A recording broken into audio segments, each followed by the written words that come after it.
Hi, my name is Kate Edwards. I've been in the industry for about 26 years. I used to work at Microsoft. I'm a geographer who does culturalization work, basically helping developers not make political and cultural mistakes that get them in big trouble. And I've also been very vocal with advocacy work in the industry. Used to run the IGDA for 5 years, but that's not why we're here. I'm just moderating. So I would like to introduce the panelists here in this session that we're talking about culture and diversity. And if you looked on the program, there's no description. So it's a mystery panel, but it has something to do with culture and something to do with diversity. So you're in for a treat because you can be a part of the revealing of this loot box discussion. So I'm going to have the panelists introduce themselves. Just go down the line, maybe start with Joe and work back this way. All right. Hi, my name is Joe Cronk, and I have about 25 years of dev experience in the video games industry, primarily in gameplay and tools programming, coming from studios like Crystal Dynamics, Wargaming, PopCap Games for a million years. And these days I'm actually teaching technical design at DigiPen, Institute of Technology. Hi, my name's Dayan Paul. I'm from Masquerade Media and have been in the industry for about 25 years or so. Started out with like CD-ROM and educational games, and spent about 12 years in the casino gambling games, which are mostly elderly female players, and recently have founded Masquerade Media, which is a game company focused on female players.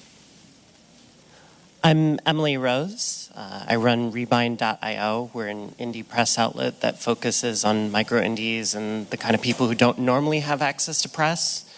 I do a lot of mentorship and outreach for that, and trying to kind of give people a better idea of how to not only discover those indies, but also how to get those indies to talk to publishers. My name is, that's loud. My name's Solon Bucholtz. I'm the CEO and co-founder of LBC Studios. I've only been in the industry for 4 years, so I would be considered pretty new blood. We're the creators of Hempire, which is the world's most popular cannabis game, and has been top 100 grossing app in 63 countries. Yeah, I'm David Edery. I'm the CEO and co-founder of Spry Fox. We've made games like Triple Town and Alpha Bear, Steambirds, stuff like that. So to get this started, because we have a lot of problems to solve in about the next 35 minutes, and so because we're going to solve everything about diversity and culture in the industry. So the first question I have, and just briefly, if you could just briefly describe in your view kind of what's the current state of culture in game development as it relates to diversity. I know it's a huge question, but maybe if you could even water it down and say like what would be the one sentence you would respond to that with, or even the one word, like crappy or whatever. You could. I'm not going to lead the question though. I think one of the problems that we're facing right now is that there's a lot of toxicity online, and we still haven't really figured out how to deal with it. Okay. Well, I'm going to focus on the positive part, and that is that there are developers all around the world now. It is not so much a U.S.-focused industry anymore, and it's probably completely the opposite. So now that we're seeing more developers around the world, we're seeing sort of specialized interests for all different types of players and all different types of cultures. Honestly, anytime you get a larger conduit for communication, you're going to run into a lot of friction points and a lot of toxicity.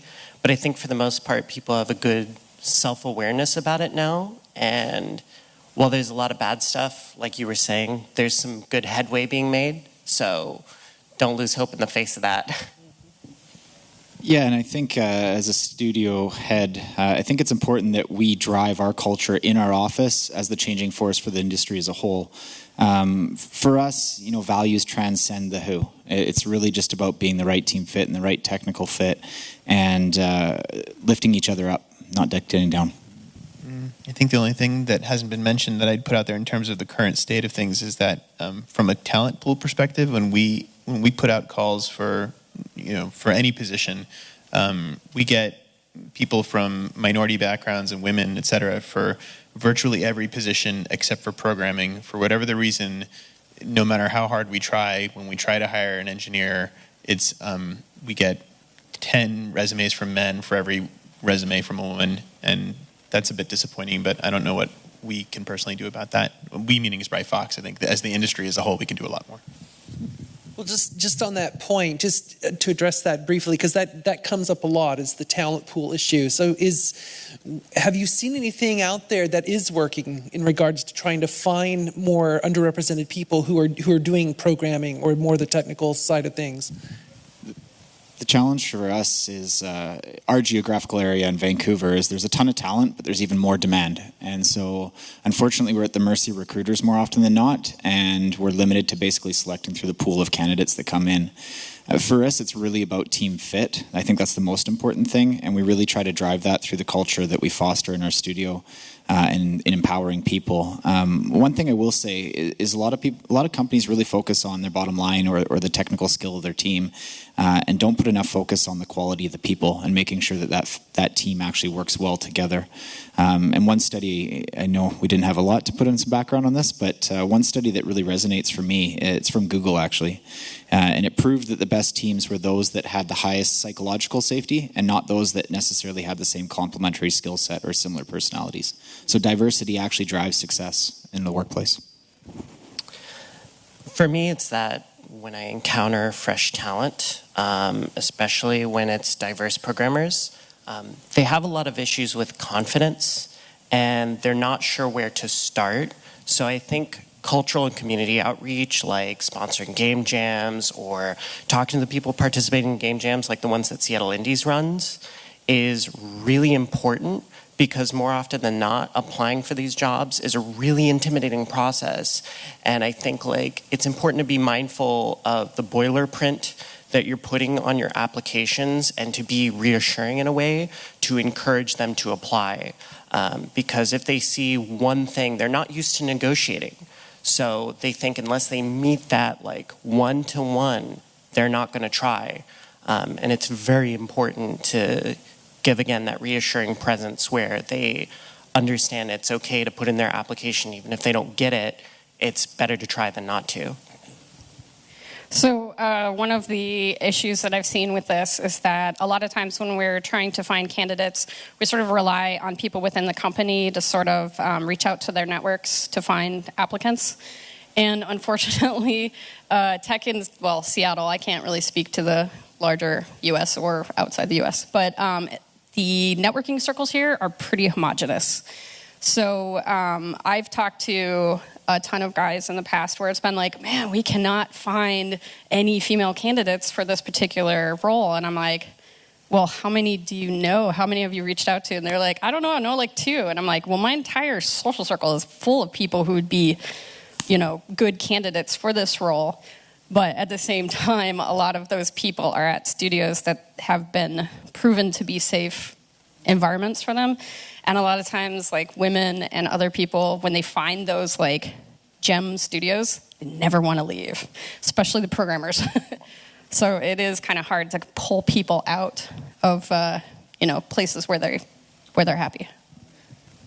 Yeah, I often hear from recruiters that discoverability of the talent is one of the biggest problems they have. And yet I kind of have the same thing where it's I know in my social circles, especially in the post-Gamergate world, where a lot of underrepresented people created secret groups on Facebook, for example, to have a safe community to talk to each other without intrusion from all kinds of trolls and everything. And so I often will tell recruiters, well, the trick is you need to find those groups, but the groups are secret. So, and in those groups, you've got ridiculous amounts of amazingly talented people, but how do you actually dig in there and find them? And it's really tough.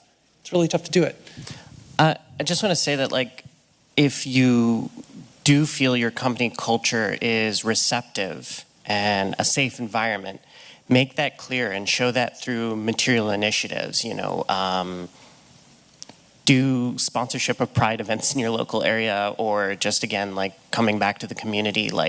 That, again, it's you only discover those groups, those talent networks, if you go looking for them. So you have to show that you're willing to make a good faith initiative to pull them in and make them feel safe.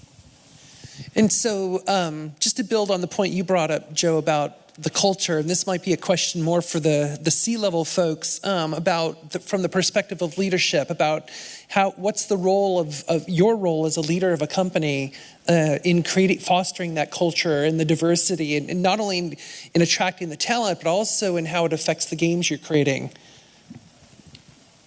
Yeah, I mean, for me, leaders create the environment, plain and simple. You basically decide what your values are as a company, and that should drive the games you create. It should also drive the culture you create in your office, and I think that's extremely important. You know, for us, Hempire was a counterculture, and I know cannabis culture now is very legalized, but at the time it was counterculture when we decided to go down this path. And so we were already operating in a world with stigmas. And for us, you know, it was really about creating a positive community that fostered acceptance for everyone. And because we fostered that inside our game, I think it transcends through our culture in our office as well, that we're very accepting, and it's a very positive and supportive environment. So, yeah, like as far as like finding leaders, I mean, it's really hard for us, I think, particularly to find like the female players in our role, because we focus on female players and get female players in the leading positions, because those are the ones that don't really pay anything immediately. So, you know, even like when I talk to my wife, oh, you want to come and work on the board or something? Yeah, when you got some money, you know, come back and get me. So, you know, it's harder to fill the C-level things in a startup, because I think there's not really security in there, and it's you know, a lot of women like a more secure environment as far as, you know, where they're spending their time and where they're going to be earning their money. The biggest thing is that if you're leading a company and you're trying to foster a more receptive culture, again, it's important to be self-critical about like the gaps in your knowledge you may be missing. Like if you are, say, like a dude, you know, you're not going to necessarily know the world that diverse candidates face, and it's good to go to events to educate yourself, and to also see that like just because you don't see a problem doesn't mean there isn't a problem with your company culture. And you don't have to be too stringent about that, but just keeping that open-mindedness and remaining broad is really important in being a good leader. Yeah, I think that point's really important, actually.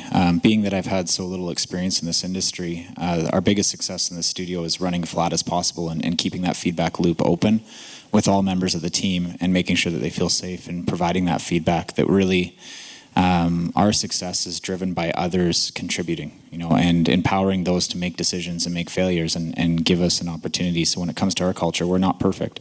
We're all human, but you have to value the people on your team, and you have to ensure that they feel confident that they can speak up and help correct course when there's a problem. Well, I guess in one way that's kind of partially to that point is how the tech sector in the last few years has been focusing on like the issue of unconscious bias, for example, and recognizing that in their hiring structure, especially in their hiring process, that tends to play a huge role.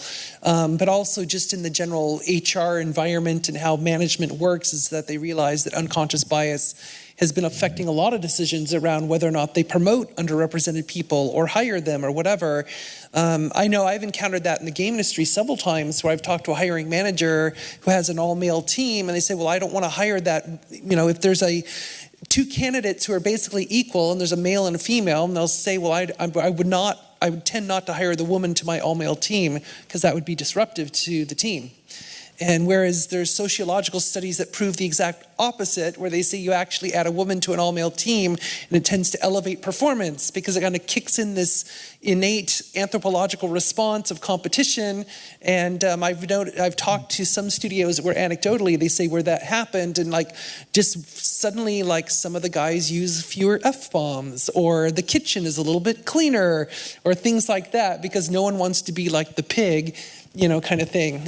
So just the effect, you know, but that bias is there. And it's been good to see, like Google and Facebook, they put their training up online so that everybody can take advantage of it.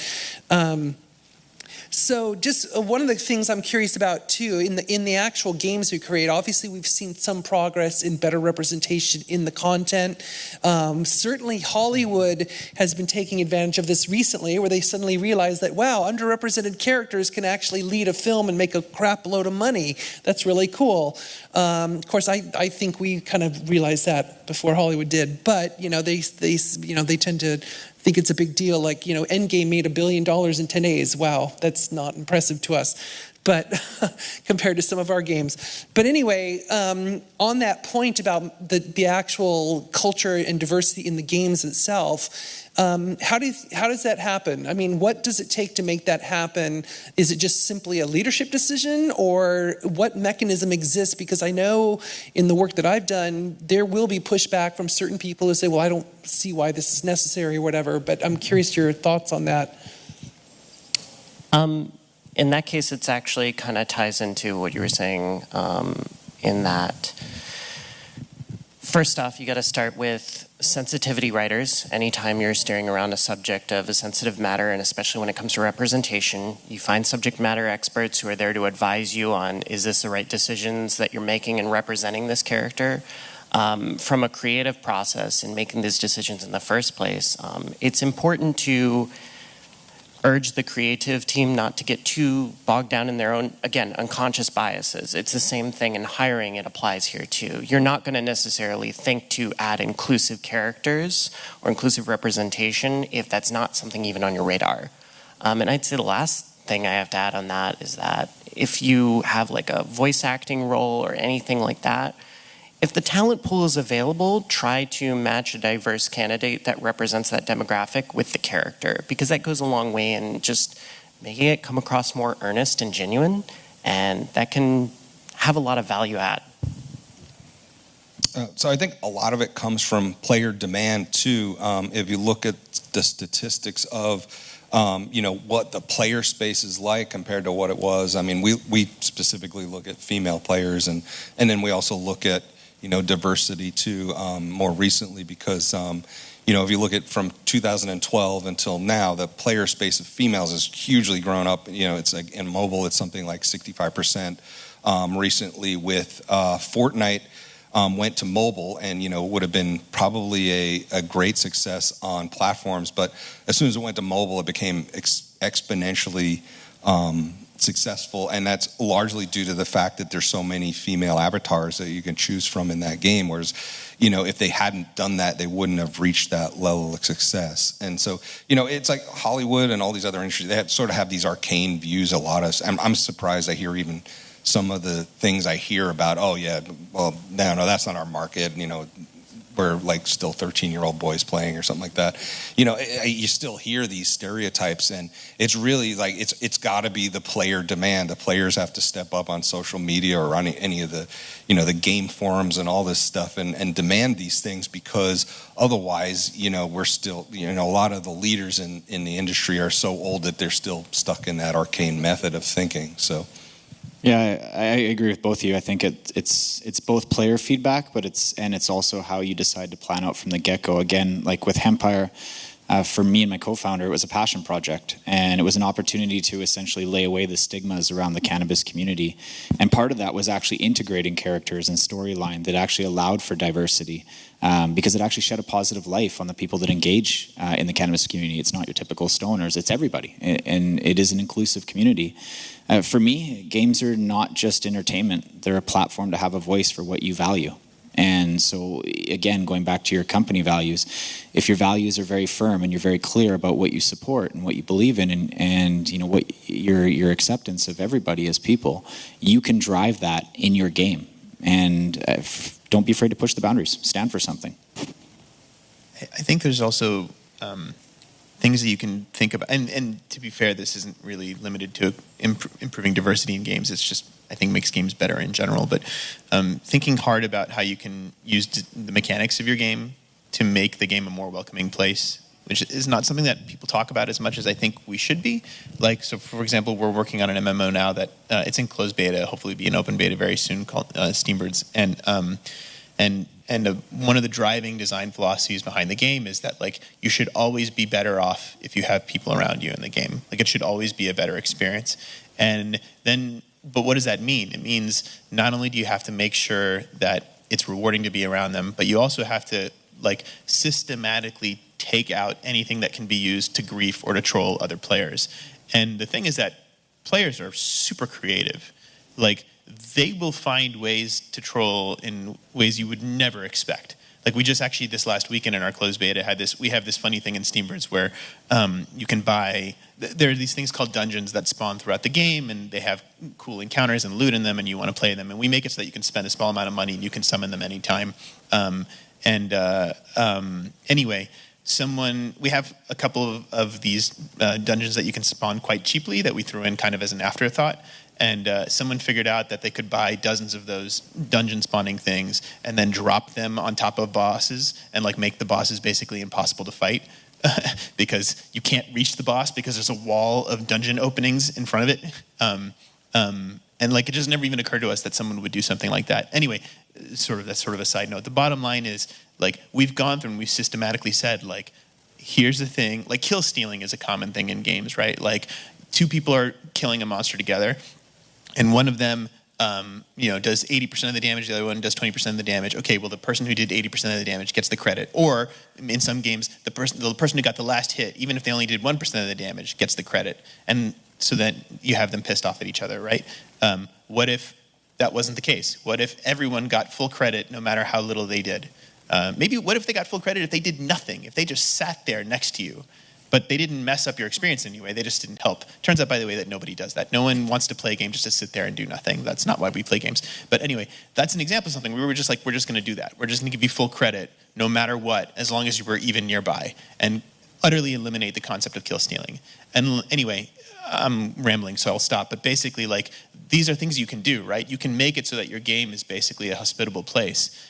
And one of the results will be that you will start to have more women, you will start to have more minorities, because the tools that people use to upset them just don't exist in general. I think with the rise of inexpensive commercial engines like Unity and Unreal, the barrier to entering indie development is lower than it's been ever. And so we are just now starting to hear from more voices who would normally not be involved in the development process. And I think that is bringing a lot to gaming in general these days. I just want to touch on that trolling point you said. It's an interesting thing because when you go through this journey, what works, when you're a small team and you first get some players in your game is very different than when you have millions of active players. And we went through our own journey with that, and I'm very thankful for Jamie, our community manager. We have a built-in community in our game. It has 1 million active people in it. And we never even thought about it. We didn't realize when you just open up the floor for people to just say what they want to say, they often say very hurtful things and horrible things. We're very fortunate that we have dedicated players, but the long and short of it is protect your players. Because I think, again, you want to create a healthy platform, not just a platform. And we're very fortunate. At any given time, we have 20 moderators inside our in-game community. They have to sign and adhere to a code of ethics that's 20 pages long that they have to read before they join. And they moderate each other. But again, you protect your players. Just a short point to add to that. In a lot of ways, I think it's important to look at toxicity through the lens of like road rage, right? Do your mechanics incentivize aggression and hostility to each other? And like you were saying, you want to create an environment where people want to be around each other and want to cooperate. And you find when that happens, the lone wolves who are disruptive to team players tend to isolate themselves. So what I'm hearing is that we have something of a sort of a chicken and egg problem to a certain degree, that in order to, you want diversity and inclusion, but in order to get diversity and inclusion, you need to have the culture there first that fosters it. But then some people would argue, but we need the diversity and inclusion to exist in order to foster the culture. So I'm curious, what would you see, which comes first? Does one take precedent? I feel like culture would have to come first, and it needs to come from leadership. And then, hopefully you can maintain it from there. Because I think one of the most dangerous things that can happen is if you do have a game, and I'm just thinking of indie games in general, and you identify some kind of mechanic or something that is encouraging like pretty crappy behavior, like it could be just a small, tiny percentage of your user base that's indulging in this type of behavior, but they will ruin the experience for a much larger group of people and potentially drive them away from your game. Yeah, I think it's a little more genuine when you have a startup and you can start from scratch than, and I've worked in some of the best and worst environments, having come from the casino industry, games. And, so it doesn't really become an issue until it becomes an issue. So when somebody brings it up, then they have to force fit this agenda that somehow is artificially inclusive. Whereas, with a smaller team or a smaller company, you get to grow that culture rather than, with the bigger companies, it's the flavor of the week. Oh, we have to have a corporate culture and we have to have an agenda. And it really becomes more of nothing than an actual, a real agenda, I think. If you're going to focus diversity in your staff, I'd say apply it tactically and put it in those positions of leadership, because those people with an innate, genuine, earnest sense of what those concerns are going to be are going to implement them in the most organic ways that aren't going to seem forced and are going to be just built into your whole process and your whole culture. Yeah, again, I think leaders first. I can only speak from my experiences, but when we started this company, there was 2 of us, so we were only accountable to each other. Now we're 30. I think one of the challenges in that process is how you scale that as your studio grows. That's probably one of the most difficult things. And we're in those growing pains right now. I mean, I've been HR for the last 4 years.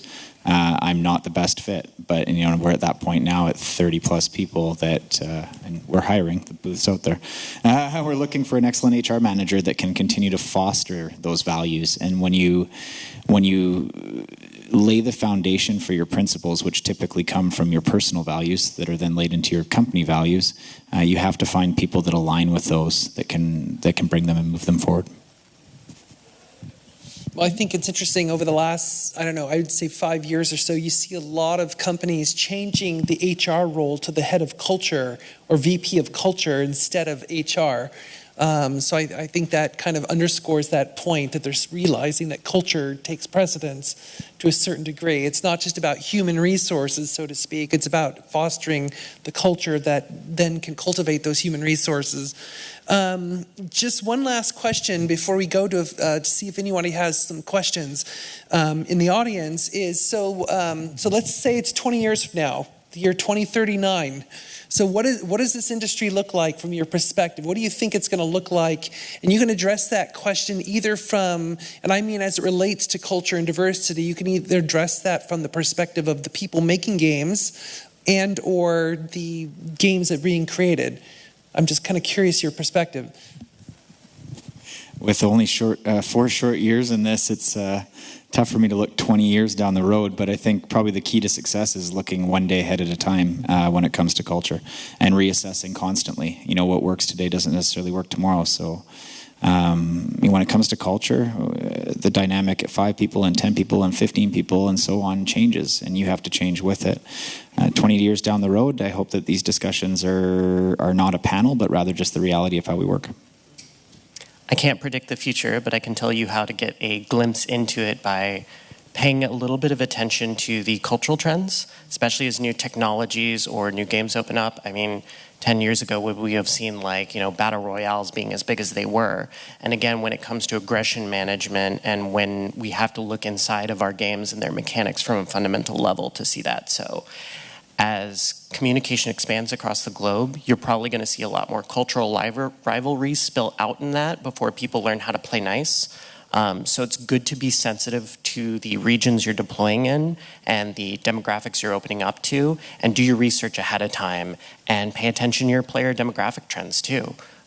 If you can get insight into their concerns, you'll be able to build that better future.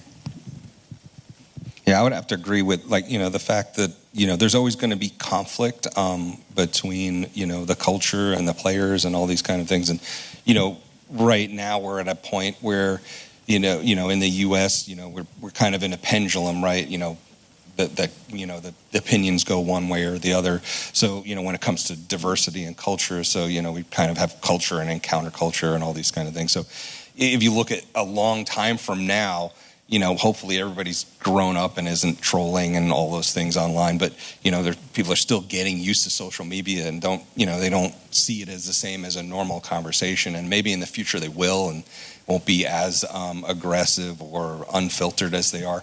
But, it all come together in the fact that, games that we're doing now, it's going to be a whole different experience 20 years from now. It might not be as much content driven as it is player driven in the future. future, and where players can bring their things into the experience more, which will obviously allow for more diversity inside of the games.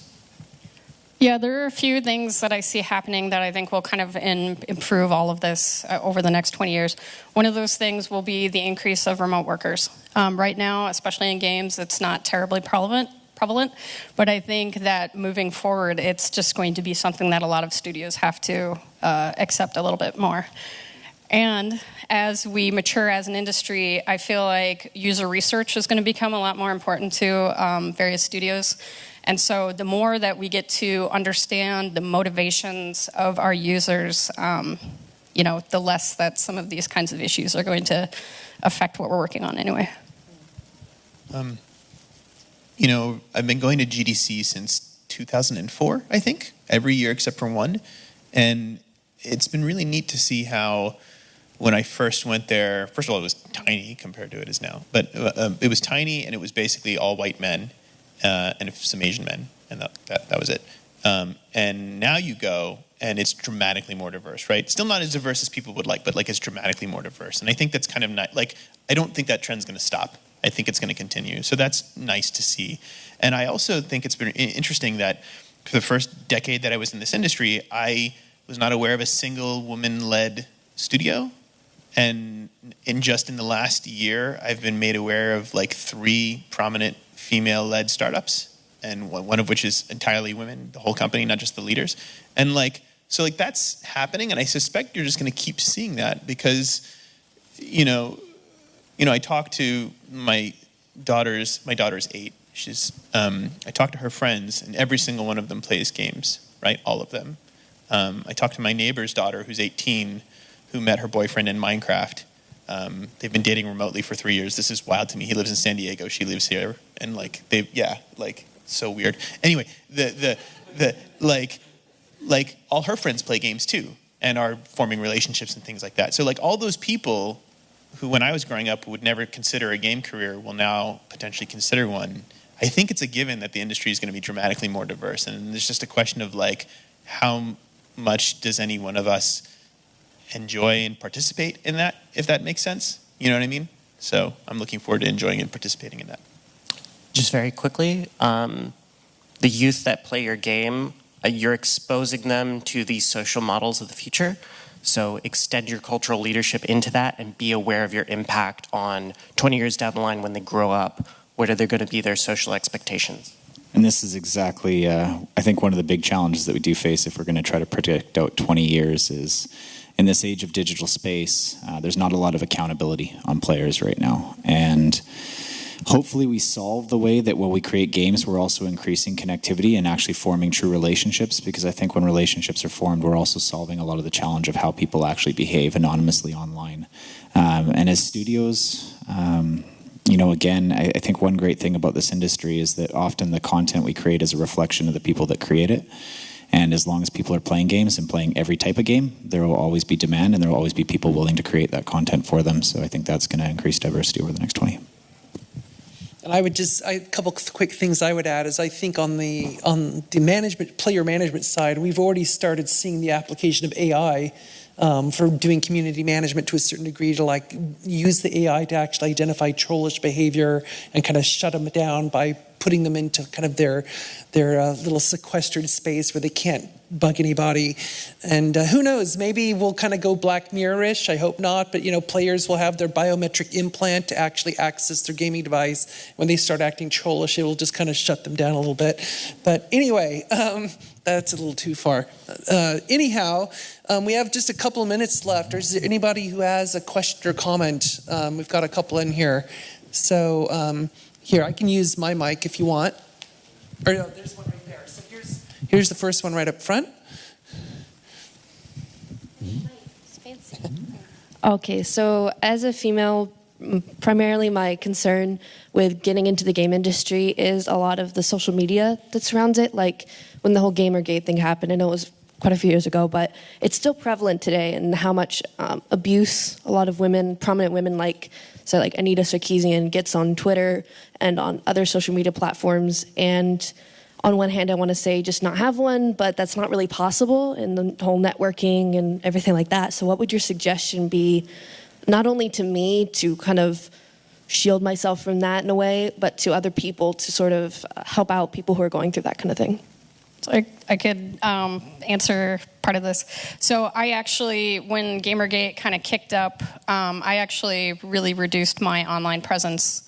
When I was younger, I used to have a modeling hobby, and I can't even imagine what that would be like now. Like, I would have gotten attacked by trolls. I mean, I would get some stuff every once in a while, but that was a million years ago.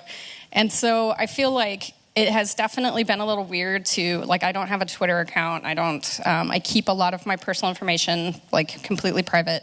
But what I had to do as a result was just put in a lot more effort for in-person networking. And I have found some of those, like, secret groups of, like, veteran lady devs. And that's been, like, I don't know. I think that's kept me sane, honestly. So. Don't be afraid is my first thing. Be aware of your social media footprint and what can pose liability to you, but curate your social networks to the best of your ability. Things have improved in great strides, especially on Twitter. Since then, the tools that are at your disposal, it's much easier to network with like-minded people who are respectful in the discourse and engage you properly, and understand that it's going to take a long time before you reach that notoriety or prominence, before that becomes an issue to a point where you have to, like, resort to, like, really desperate measures to sort of contain that stuff. But we shouldn't have to pay a discoverability tax for just existing. You also, and I want to be clear, I'm not saying, like, you should decide where you want to go in the game industry based, primarily or solely on this. I don't think that you should make any game you want to make in whatever context you want to make, and the rest of us should try to help you do it. But that said, to be clear, when Gamergate fired up, and still to this day, like, no one working on Alphabear or Bejeweled or Tetris or, like, Gamergate didn't come after those folks. You know what I mean? So if this is something you're genuinely worried about, and it causes you, to feel anxiety, and you don't think you're going to be able to get over that, and, like, maybe just focus on the quote-unquote more casual side of the industry, which, by the way, is not all that casual. Like, people who play Alphabear 2 are shockingly hardcore about it and have running Twitter threads that have been going for months and months at this point, where they're giving each other tips and stuff, and it's great, and I love watching it. And not once, as far as I'm aware, in the history of the Alphabear franchise has someone been attacked for being a minority or female. Like, it's just not how, it just doesn't happen in our space. You know what I mean? So, something to consider. Yeah, I'd just say be cognizant of your feedback loop, right? Value the opinions of the people you care about and respect you, and ignore the ones that, have no say. I mean, everyone's got an opinion, doesn't mean that you actually have to take it to heart. No, I would agree. And I mean, I was one of those primary targets running the IGDA during that time. And so it's just like, part of its personality, when I get pushed like that and threatened and all that kind of stuff, I get emboldened. That's my response to it, is I'm like, oh yeah? Really? Bring it. I actually challenged them several times to meet me. I showed them my calendar saying, here's where I'm going to be in person. I want you to show up and I want to see your face. Of course, no one ever did. For 2 years, no one ever did, which kind of exposed how ethereal it is. It's online. I mean, that's the power of what they do. It's online. And so you can't touch them, and yet they can keep barbing you. It's like, well, it's just so gutless. And, it's ridiculous. And so once you kind of really internalize that and realize what they're actually doing, and honestly, my perspective, I took pity on them, honestly, because I'm like, how sad it was that you've got these people who that's their outlet for all their anger and rage about whatever they're enraged about. And it's actually, I think there's a mental health component as well, which really makes me concerned for them, genuinely concerned for them. And so I took the approach of being more from that perspective, not hatred and backlash against them, but like pity and concern. It's like, I hope these people get help, because this is not normal behavior. And that kind of helped me manage, and also helped me manage the signal to noise ratio of who I actually wanted to listen to. And I know it's an age-old saying, but actions do speak louder than words, and it goes both ways. The actions you take really drive that forward thinking, and often, like you said, the people that say horrible things are mostly just talk. And I have an exact scenario that was the same. Our community manager had someone online that was like threatening to attack her and kill her because he wanted a refund on a $599 purchase or something ridiculous. And he said he was going to come to an event. We said go for it. So surround yourself with people that will protect you too. And we protected our community manager, and guess what? He didn't show up, and they're not gonna. So I don't know are we out of time? Are we done? Well, there was one more question, wasn't there? Yeah, let's do the one other question right here. Thanks. This is kind of for David. You mentioned that there was, kind of hidden groups on Facebook where people are discussing all these topics. Are there any public platforms or areas where, studios can just kind of see the trends with diversity and cultural changes in the industry? Well, I'm not sure. I didn't say something about Facebook, but I'm definitely a member of several. There's all these, and you guys have been alluding to them as well. There's all these random secret / semi-secret groups. I'm not aware of any of them that are based on Facebook. I wouldn't be surprised if there's a dozen. Like I'm in 3 in Slack, 1 in a web forum. 2 of them are email lists. That kind of thing, right? And unfortunately, like I said, they're all like secret / semi-secret. But the way I sort of ended up getting added into all of them is going to things like GDC and meeting people there, and they're like, "Are you in whatever group?" And like, you should join and whatever. So, but the thing is that honestly, unfortunately, in my case, with the exception of one, all of them are pretty much dominated by like white male voices. I would you should probably talk to these folks because it sounds like they know the better groups, the more diverse groups. Don't be afraid to find local developer groups. Like a lot of the ones that I've gotten into has been through Seattle Indies, and reaching out and going like, who are the delegates here who represent these groups that I might not be aware of? I'm interested in talking to them, because even if you're not welcome to be a participating direct voice in those spaces, you can still learn from them. You can still talk to them and communicate with them. And it's important to make your intent clear. Like, I want to come and be an observer. I want to learn. I want to connect. I want to grow. That is tremendously helpful, because a lot of those groups are more than happy to talk to you. They just don't think anybody's interested. Seattle Indies is probably one of the best places to start, because they're super welcoming.